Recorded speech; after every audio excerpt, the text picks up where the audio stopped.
Sweden में कुरान को जलाए जाने के बाद एक मुसलमान अहमद अल्लूश ने कुछ ऐसा कर दिखाया है जिसकी आज पूरी दुनिया में चर्चा हो रही है। दरअसल कुरान जलाए जाने के बाद स्वीडन के अहमद अल्लूश ने वहां के कोर्ट में एक याचिका दायर की थी कि उसे भी यहूदियों और ईसाइयों की मुकद्दस किताब बाइबिल और तौरात को जलाने की इजाजत दी जाए। अहमद अल्लूश का कहना था कि जैसे स्वीडन में सरेआम सरकारी सिक्योरिटी के बीच कुरान को जलाया गया, वैसे ही वो भरी सिक्योरिटी और लोगों के बीच बाइबल और तौरात को जलाना चाहता है। इस खबर के आने के बाद इजराइल सहित दुनिया के तमाम यहूदी संगठनों ने बवाल कर दिया था और धमकी दी थी कि अगर हमारी धार्मिक पुस्तकों को जलाने की कोशिश की गई तो हम इसे बर्दाश्त नहीं करेंगे। इजराइल के राष्ट्रपति ने तो यहाँ तक कह दिया था कि तौरात हमारी सबसे मुकद्दस किताब है, इसकी हिफाजत हम पर फर्ज है और हम इसकी हिफाजत करके रहेंगे। स्वीडन की अदालत ने अहमद अल्लूश की याचिका के बाद उसे बाइबिल और तौरात को जलाने की इजाजत दे दी थी, क्योंकि स्वीडन में धार्मिक पुस्तकों को जलाना अभिव्यक्ति की आजादी माना जाता है, जिसके बाद दुनिया भर की नजरें स्वीडन के इस मुसलमान पर थी। ये इतिहास में पहली बार था कि किसी मुसलमान ने आसमानी किताब बाइबिल और तौरात को जलाने की इजाजत मांगी थी। अहमद अल्लूश तयशुदा वक्त पर कल इजरायली दूतावास पहुंचे। उनके एक हाथ में लाइटर था तो दूसरे हाथ में बाइबिल और तौरात। चारों तरफ दुनिया के मीडिया संस्थान और लोग बाइबल को जलाने का मंजर देखने के लिए मौजूद थे। दुनिया भर की निगाहें अहमद अल्लूश के हाथ में मौजूद उस लाइटर पर टिकी थी।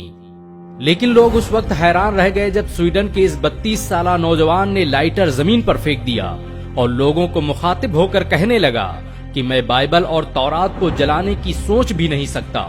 मैं तो बस कुरान जलाने के मामले पर यूरोप, अमेरिका सहित दुनिया के दोगलेपन को बेनकाब करना चाहता था। ये मेरे प्रदर्शन का तरीका था। मैं चाहता था कि लोग आएं और मेरी बात सुनें और एक मुसलमान के दर्द को महसूस करें। जिस तरह से यहूदियों और ईसाइयों को उनकी मुकद्दस किताब को जलाने की बात सुनकर तकलीफ महसूस हुई, उससे लाख गुना ज्यादा हम मुसलमानों को तकलीफ होती है जब हमारी मुकद्दस किताब कुरान की बेहुरमती की जाती है। अहमद अल्लूश के पास बाइबिल और तौरात के साथ कुरान भी मौजूद थी। उसने कुरान को बोसा दिया और सीने से लगाते हुए कहा, भला मैं उन किताबों को कैसे जला सकता हूँ जिसकी तस्दीक मेरे कुरान ने की है।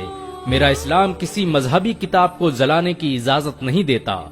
अहमद अल्लूश के प्रोटेस्ट के इस अनोखे अंदाज की आज दुनिया भर में चर्चाएं हो रही हैं।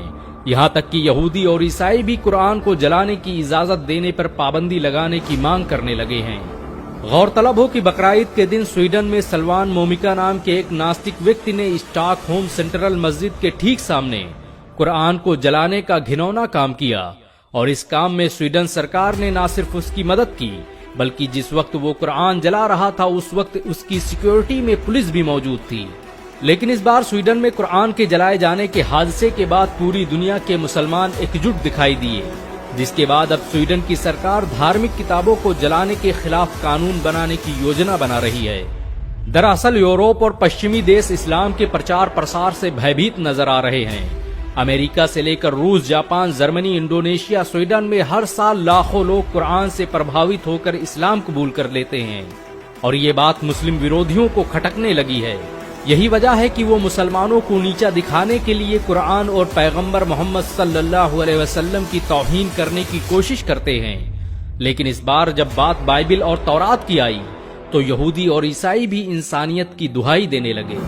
अहमद अल्लूश की गैरत ने आज दुनिया भर के मुसलमानों का सर फख्र से ऊंचा कर दिया है। लेकिन जरूरी है कि सभी मुस्लिम देश एकजुट होकर ऐसे लोगों का मुकाबला करें जो मुसलमानों की मुकद्दस किताब कुरान और उनके प्यारे नबी पैगंबर मोहम्मद सल्लल्लाहु अलैहि वसल्लम पर उंगलियां उठाते हैं। वैसे नबी को गाली देने और कुरान